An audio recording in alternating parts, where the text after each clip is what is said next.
Bingley and Darcy belongs to the wealthy upper class, and they belongs to the Bennets belong to the middle class. Balls were among the few socially acceptable venues for mingling between the sexes. I told you about this ball earlier.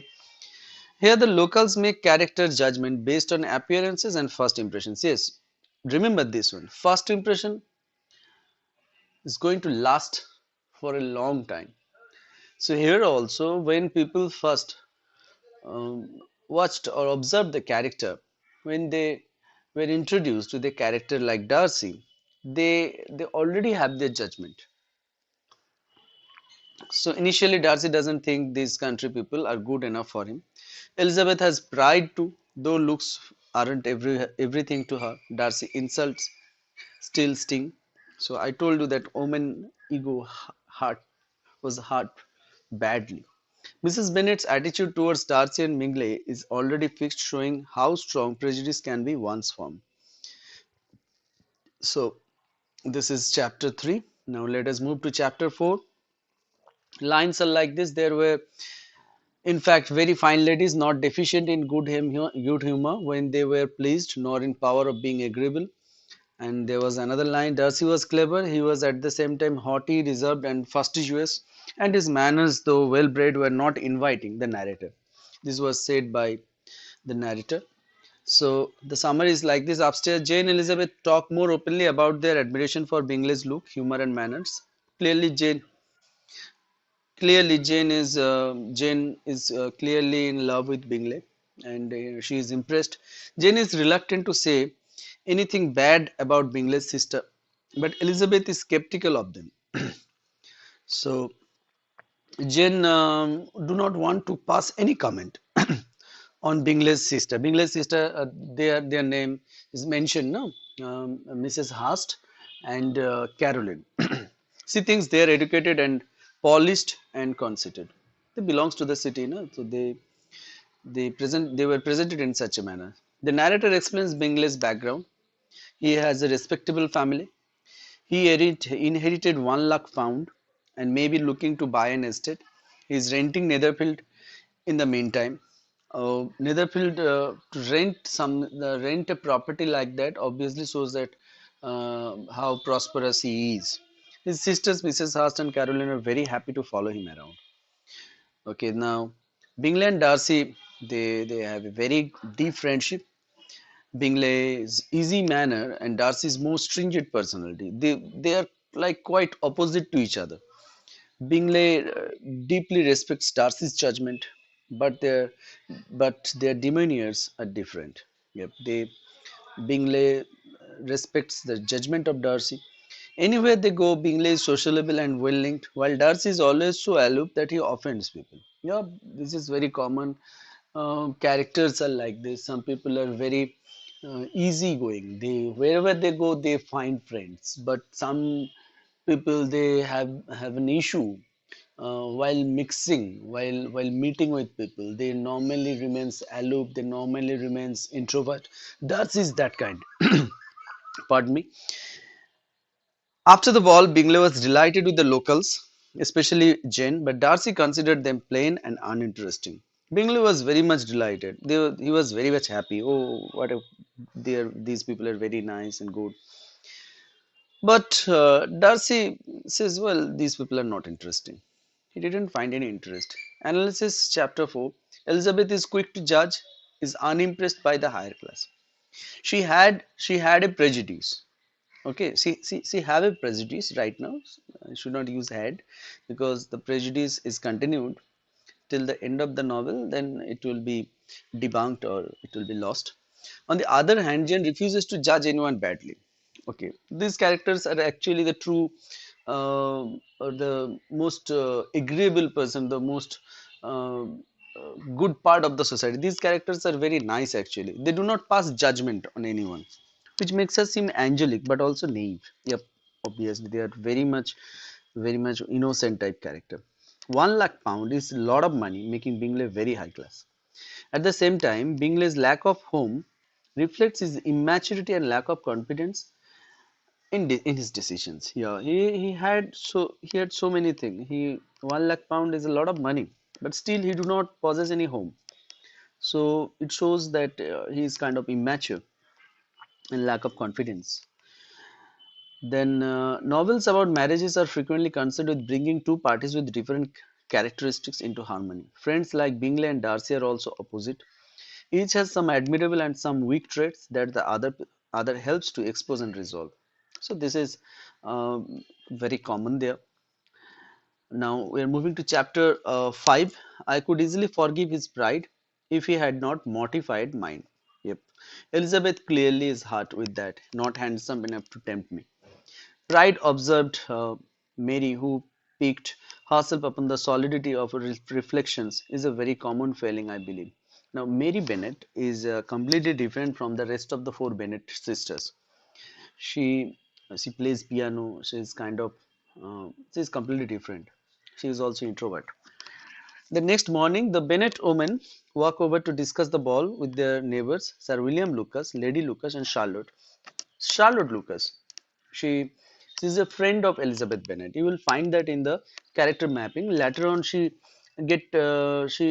marries Collins. You will find that in the character mapping. Who is their eldest daughter, and is Elizabeth's close friend. Everyone agrees that Bingley liked Jane. Everyone is happy with that. The conversation quickly shifts to Darcy.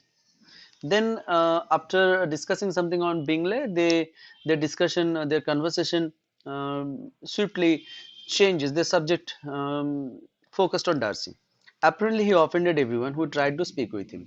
Anyone who tried to introduce himself or herself to Darcy, Darcy's cold reaction was not very welcoming. So his reaction was not welcoming.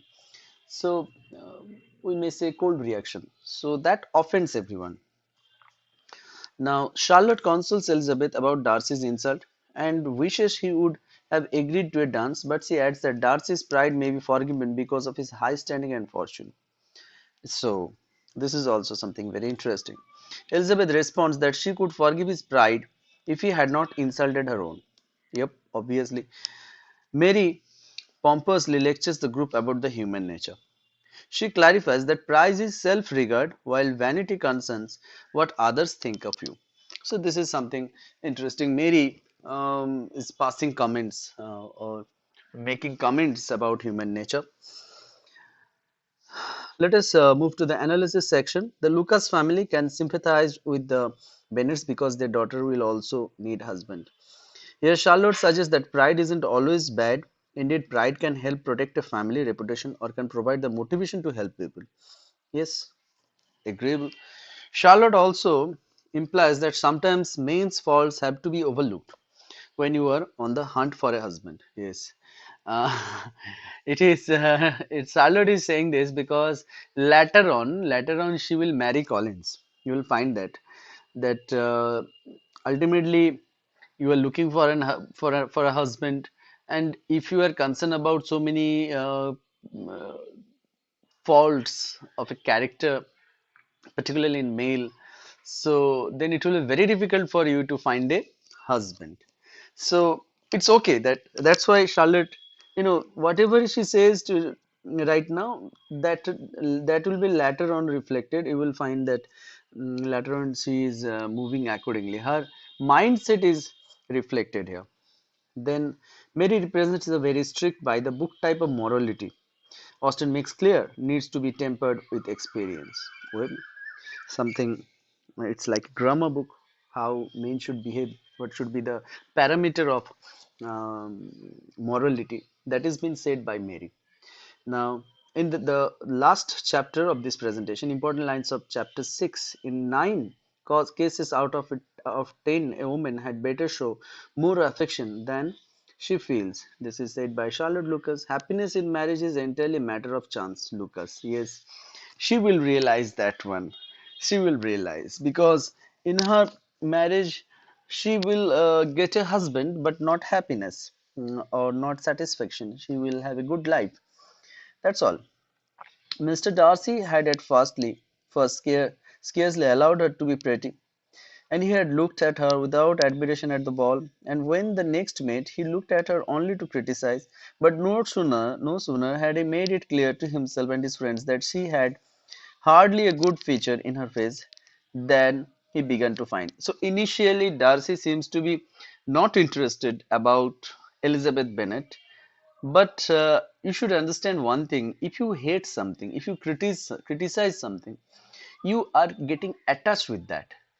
Yeah, we do not bother about things which we are not interested. But if anything struck inside your mind regarding a character, it happens, then you are thinking about that character all the time. We do this, and what happens, we get more concerned, or we get more interested. Apparently it appears that we are not interested, but the more we do that, the more interested we are. The same thing will happen with Mr. Darcy. And then Mr. Darcy, has this very satirical eye, and if I do not begin by being impertinent myself, I shall soon grow afraid of him. Elizabeth Bennet. You are a very strange creature by way of a friend. Elizabeth Bennet to Charlotte Lucas. Please ignore the noise in my background. I'm living with my family, so many things are going. Please forgive me.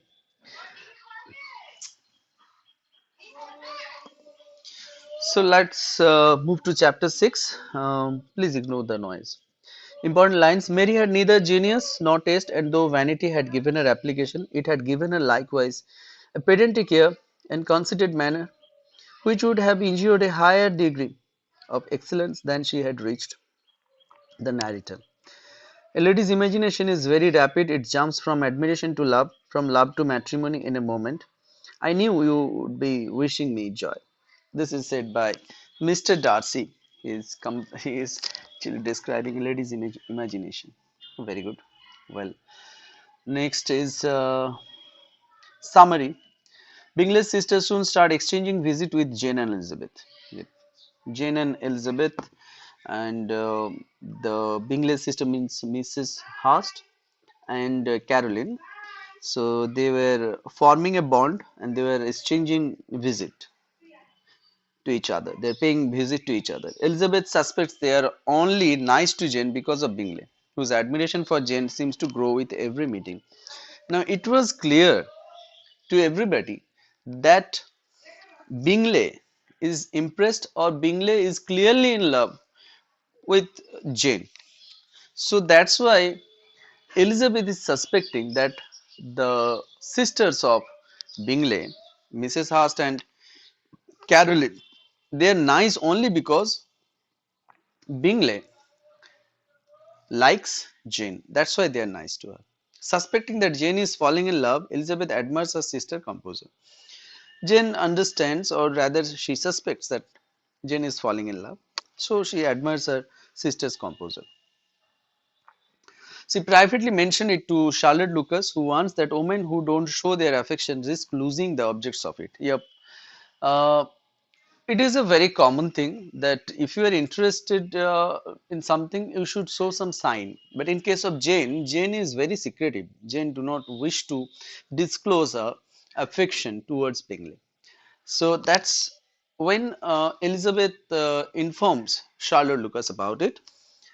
She mentioned that she should express herself little bit. Elizabeth considers this attitude to business-like. Beside, Jane can't know her true feelings yet. Charlotte replies that happiness in marriage happens only by chance. In this context, the comment she made earlier, this is the context of that comment. Meanwhile, as he spends more time with her, Darcy begins to notice Elizabeth's beauty and verve. Yes, this is the more time they were spending together, they were more understanding each other. Especially Darcy was attracted towards Elizabeth. At a party, Sir William Lucas tries to set up Darcy and Elizabeth to dance, but she refuses. So there was a party by Sir William Lucas. Even he was looking for a husband for his daughter. So he tried to do a setup, but she refuses. Later, Darcy tells Caroline that Elizabeth has captured his admiration. Though, to Caroline's relief, he seems to show no interest in marrying Elizabeth and gaining Mrs. Bennet as a mother in law. Now, I told you that Elizabeth is a nice character, but her mother behaves in such a way which is not favoring Elizabeth's future. Same thing happens when Darcy tells Caroline that he is interested about Elizabeth, and he was thinking about it. Caroline was trying to understand whether Mr. Darcy really wants to marry Elizabeth or not, and then again she mentions about Mrs. Bennet. And do you want Mrs. Bennet as a mother-in-law? Which was not a very good idea. So, in the next part, chapter 6, social interaction among gentry had to follow precise guidelines, making it difficult to discern how people really felt. Elizabeth must read between the lines. Elizabeth believes that an individual should act with dignity and follow his or her feelings. In Charlotte's view, one's dignity and emotions must come second to the pragmatic concerns of the finding financial security through marriage. So this is the entire thing we have here, that the two ideological differences between Elizabeth and Charlotte can be clearly seen over here. Then Darcy was prejudiced against Elizabeth because of a lower social standing. Yes, obviously. But time and exposure starts to change his first impression. I told you that first impression is important, but in this case, what happened? The first impression was against Elizabeth. But slowly, the more they were mixing with each other, the more they get to know each other. Elizabeth's image was at first it was very poor for Darcy, but later on is it was improved. Darcy somehow grows some sort of interest in Elizabeth. This shift shows Darcy's capacity to change. Now, this is something interesting. That's why we can consider Darcy as a round character.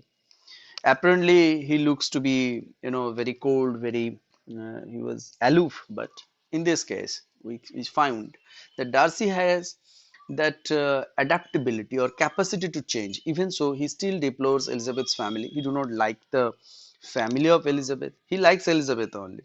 But in a marriage, you cannot just marry a particular woman. You are actually what we do. We are making relationship with the entire family, so that should be kept in the mind. So Darcy here likes Elizabeth, it's okay, but her family he don't like and can't imagine joining their family through marriage. It was beyond his imagination. So that's all for today. I explained the first 6 chapters, volume 1 of Pride and Prejudice. Hope uh, you understand all the things perfectly. And I know the video is bit lengthy. I can't help it because I need to explain 6 chapters in a single presentation.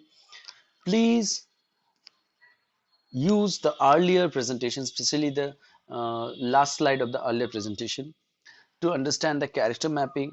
Once you understand that one, then the story will be very easy for you, free flowing. It is a romantic novel, I told you earlier. So it will be very easy if you understand that map properly, that relationships chart, what we got in the previous presentation. So that will be all for today. Thank you for your patience. Hope you liked it. Please like my channel, share and subscribe.